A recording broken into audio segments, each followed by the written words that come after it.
जय हिंद दोस्तों, जैसा कि आपने थंबनेल देखा है तो मैं तो इतिहास का ऑपरेशन करूंगा ही। आखिर फिलिस्तीन की जमीन है किसकी? क्रिश्चियन की, ज्यूस की या मुस्लिम की? ज्यूस, क्रिश्चियन और मुस्लिम का धार्मिक विवाद क्या है? क्यों हिटलर ने 1/3 ज्यूस पॉपुलेशन को खत्म कर दिया था? आपने अक्सर सुना होगा कि 60 लाख ज्यूस को हिटलर ने मार दिया था, लेकिन क्यों मारा था ये किसी ने नहीं बताया।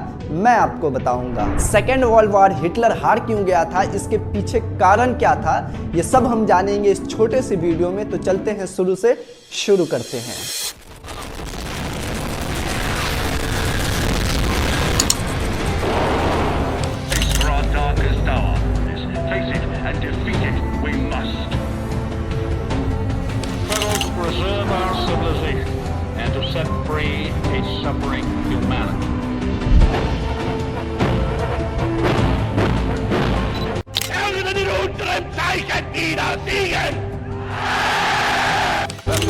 To take them on to Cyprus.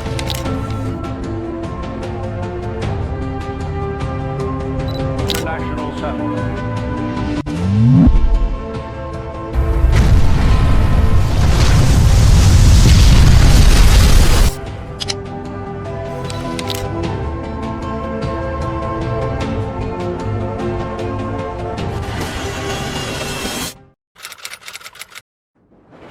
इस जमीन का इतिहास मासूम लोगों के खून से लिखा है, तो मुझसे कोई गलती हो जाए तो मुझे माफ कर देना। तो सबसे पहले हम उस जमाने के एम्पायर के बारे में समझते हैं। यहाँ कई सारे एम्पायर आए, जैसे कि Roman empire, Hittite empire, Assyrian empire, Babylon empire, Persian empire, Byzantine empire. ये सारे एम्पायर यहूदियों पे जुल्म किया करते थे, सिवाय मुस्लिम एम्पायर के, जैसे कि इस्लाम के खलीफा अब्बास, मामलुक सुल्तान, ऑटोमन एम्पायर जिसे सल्तनत उस्मानिया भी कहा जाता है। लेकिन एक सेकेंड, ये सारे मुस्लिम किंग के अलावा जितने भी किंग आए थे वे सारे यहूदियों पे जुल्म आखिर कर क्यों रहे थे? इसके पीछे बड़ी लंबी कहानी है, मैं आपको शॉर्ट में समझाता हूँ। दरअसल उस वक्त जितने भी किंग आए थे उसमें से ज्यादातर किंग क्रिश्चियन थे या ज्यूस से किसी न किसी रूप से नफरत करते थे। आखिर क्रिश्चियन किंग ज्यूस को मार क्यों रहे थे? इसके पीछे धार्मिक विवाद है। क्रिश्चियन के गॉड जीसस को यहूदियों ने बीच चौराहे पे लटकाकर मार दिया था। इसी कारण उस वक्त जितने भी क्रिश्चियन किंग आए थे या क्रिश्चियन किंग के अभाव में जो भी किंग हुआ करते थे, वे सारे किंग अलग अलग समय में अलग अलग तरीकों से यहूदियों पे अत्याचार व जुल्म किया करते थे। जहां जहां क्रिश्चियन किंग पावर में था वहां यहूदियों पे जुल्म हो रहा था, जैसा कि आप देख सकते हो।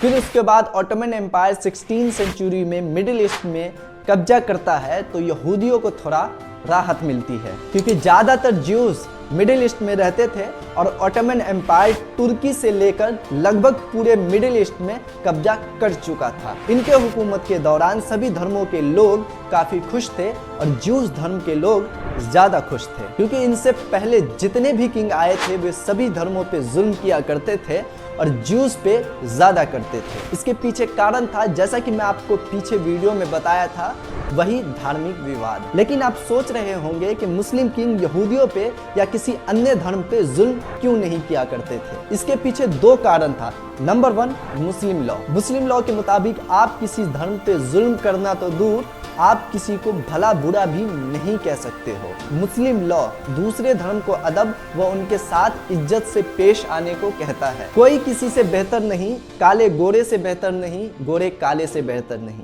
अमीर गरीब से बेहतर नहीं, गरीब अमीर से बेहतर नहीं, राजा हो या फकीर, अमीर हो या गरीब, सब बराबर है। नंबर 2, उस वक्त के लीडर ये लॉ को मानते थे और आज के लीडर को देख लो, पाकिस्तान, अफगानिस्तान, सऊदी अरब, दुबई, खैर फिर से चलते हैं इतिहास में। इसी कारण ज्यूस लोग मुस्लिम एम्पायर से काफी खुश थे, लेकिन उस वक्त जहां पे ऑटोमन एम्पायर पावर में नहीं था, जैसे कि सीरिया, जर्मनी, ईस्टर्न यूरोप, वहां यहूदियों को काफी सताया जा रहा था। इनका धर्म के नाम पे नरसंहार हो रहा था, इन्हें सेकेंड क्लास सिटीजन माना जाता था। ये सब चल ही रहा था। इसी दौरान लियोन पिंस्कर द्वारा एक बुक लिखा जाता है जिसका नाम होता है ऑटो इमेंसिपेशन। इस बुक में ज्यूस के खिलाफ जितने भी अत्याचार हो रहे थे वे सब लिखा हुआ था, और साथ ही साथ ये भी लिखा हुआ था कि ज्यूस को कोई कितना भी वादा दे दे कि हम इक्वलिटी पे बिलीव करते हैं, हम बराबरी पे बिलीव करते हैं, लेकिन अंत में ज्यूस के साथ अत्याचार होता ही है। इसलिए हम ज्यूस को एक अपना देश चाहिए,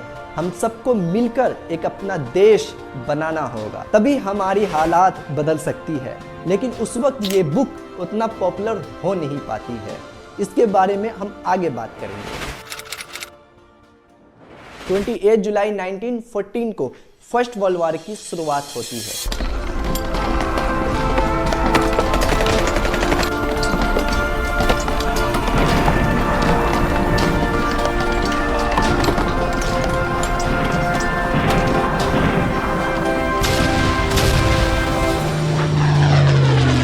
पूरी दुनिया दो गुटों में बट चुकी थी, जैसे कि आप मैप में देख सकते हो। ये ब्लू कलर अलाइन पावर को सपोर्ट कर रहा था, यानी कि ब्रिटिश एम्पायर को, और ऑरेंज कलर सेंटर पावर को सपोर्ट कर रहा था, यानी कि जर्मनी को। जर्मनी के साथ सिर्फ 4 देश, Germany, Hungary, Ottoman Empire, Bulgaria, और ब्रिटिश के साथ पूरी दुनिया। ये मैप आपको देखकर ऐसा लग रहा होगा कि जर्मनी बहुत ही जल्द युद्ध हार चुका होगा, लेकिन ऐसा होता नहीं है। जर्मनी 1 साल बाद ही युद्ध जीतने के कगार पे होता है। इसी दौरान ब्रिटिश एम्पायर के राजा जॉर्ज V पूरी दुनिया से मदद की अपील करते हैं, और साथ ही साथ यहूदियों के लिए डिक्लेरेशन भी पास कर दिया था। इसमें लिखा था, अगर यहूदी ब्रिटिश एम्पायर का इस युद्ध में साथ देगा तो ब्रिटिश एम्पायर यहूदियों के लिए एक अपना देश बना के देगा। और जॉर्ज V बखूबी जानता था इस युद्ध में यहूदियों का होना कितना जरूरी है, क्योंकि इसके पीछे कारण था कि यहूदी कभी भी युद्ध नहीं हारते थे, क्योंकि यहूदी कभी भी लड़े तो वो अपने अस्तित्व के लिए लड़े, अपने वजूद के लिए लड़े, और ये बात जॉर्ज V बखूबी जानते थे। ज्यूस के लड़ाके ब्रिटिश एम्पायर के साथ कंधे से कंधे मिलाकर जर्मनी के खिलाफ लड़ाई लड़ते हैं। इस लड़ाई में ब्रिटिश एम्पायर की जीत होती है। इसी के साथ फर्स्ट वर्ल्ड वॉर 1 नवंबर 1918 को समाप्त हो जाता है, और फलस्तीन के जमीन पे ब्रिटिश एम्पायर कब्जा कर लेता है। इस दौरान 90% मुस्लिम, 3% क्रिश्चियन, वही दूसरी तरफ 4% यहूदी फिलिस्तीन के जमीन पे रहा करते थे। फिर साल 1922 के जनगणना के हिसाब से यहूदी 4% से 11% हो जाते हैं, क्रिश्चियन 3% से 10% हो जाता है। वहीं दूसरे तरफ मुसलमानों की संख्या 19% से घटकर 78% हो जाता है। फिर उसके बाद साल 1931 में एक और जनगणना होता है। यहूदियों की जनसंख्या 11% से 17% हो जाता है। वहीं दूसरे तरफ मुसलमानों की जनसंख्या 78% से 74% बच जाती है। आप शायद सोच रहे होंगे कि मुसलमानों की जनसंख्या आखिर घट क्यों रही थी, वहीं दूसरी तरफ यहूदियों की जनसंख्या बढ़ क्यों रही। इसके पीछे मेन कारण था बेलफोर declaration.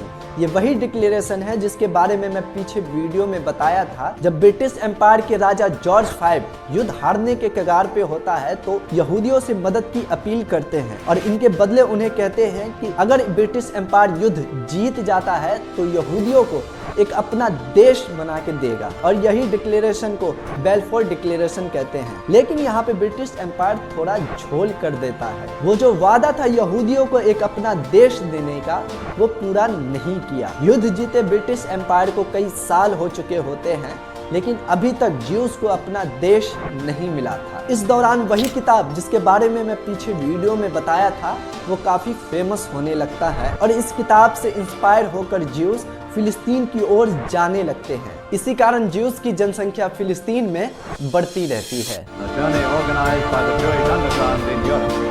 The security has now been taken. Any further ships will be directed to Cyprus or elsewhere. A determined move to show that Britain can will not be caught in trading a new policy for Palestine. 30 जनवरी साल 1933 को Hitler सत्ता में आता है, और इनका सबसे पहला टारगेट होता है ज्यूस। इनका कहना था ज्यूस एक गद्दार कौम है, इनके ही वजह से फर्स्ट वर्ल्ड वॉर जर्मनी हार गया था। ये देशभक्त नहीं बल्कि देश के गद्दार है। यहूदियों के खिलाफ नफरत की बीज बोया जा रहा था। हिटलर के आने से पहले तक जर्मनी में ज्यूस के खिलाफ सिर्फ विरोध हो रहा था, लेकिन हिटलर के आने के बाद ज्यूस को काफी अत्याचार का सामना करना पड़ा। फिर शुरुआत होती है सेकेंड वर्ल्ड वॉर की।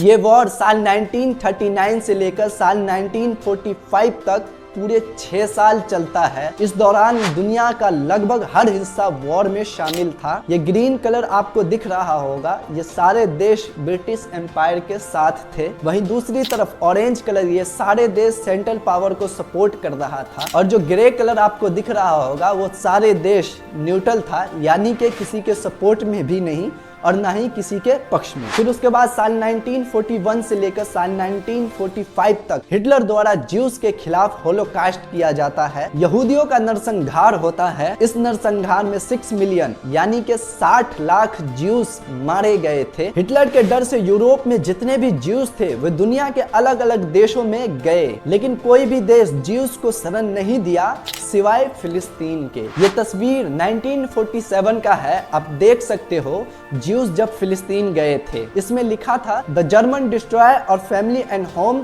डोंट यू डिस्ट्रॉय और होप्स। इसका मतलब है जर्मनी हमारे फैमिली और घरों को तबाह बर्बाद कर दिया, आप प्लीज हमारे उम्मीदों को ना तोड़े। फिलिस्तीन में लाखों के तादाद में यूरोप से ज्यूस आने लगे और फिलिस्तीन में ज्यूस की जनसंख्या 11% से बढ़कर साल 1945 में 31% हो जाता है। वहीं दूसरी तरफ मुसलमानों की जनसंख्या 78% से घटकर 60% बच जाता है। वहीं दूसरी तरफ सेकेंड वर्ल्ड वॉर एंड होने के कगार पे था। इसी दौरान अमेरिका ने 6 अगस्त और 9 अगस्त को जापान पे एटॉमिक बॉम्ब से हमला किया। हिरोशिमा और नागासाकी पे इस हमले में लाखों लोग मारे गए। इसी कारण 2 सितंबर 1945 को जापान सरेंडर कर देता है और हिटलर की सबसे बड़ी ताकत खत्म हो जाती है। हिटलर सुसाइड कर लेता है। इसी के साथ 2 सितंबर 1945 को सेकेंड वर्ल्ड वॉर का अंत हो जाता है। जैसे ही वॉर का अंत होता है, जितने भी ज्यूस यूरोप में रहते थे वे सारे फिलिस्तीन की ओर माइग्रेट होने लगते हैं। फिलिस्तीन में ज्यूस की आबादी लगभग 40% हो जाती है, लेकिन 85% जमीन मुस्लिम के पास होता है, 6% क्रिश्चियन के पास। वहीं दूसरे तरफ 7% जमीन यहूदियों के पास यानी कि ज्यूस के पास होता है। इस वक्त तक ज्यूस की आबादी लगभग आधी थी और ज्यूस लोग यानी कि यहूदी अपने देश की मांग करने लगे ब्रिटिश एम्पायर से, और ब्रिटिश एम्पायर अपना पल्ला झाड़ते हुए ये मामले को यूएन को सौंप दिया। और यूएन वही करता है जो भारत के साथ हुआ था। ये साले अंग्रेज वही किया जो भारत के साथ किया था साल 1947 में। भारत के 3 टुकड़े कर भारत का कमर तोड़ दिया। वैसे ही फिलिस्तीन के 2 टुकड़े कर साल 1948 में इजराइल और फिलिस्तीन बना दिया। ये मेरे चैनल की तीसरी वीडियो है, तो आपको कुछ भी थोड़ा गलत लगा हो तो मुझे माफ कर देना। जय हिंद।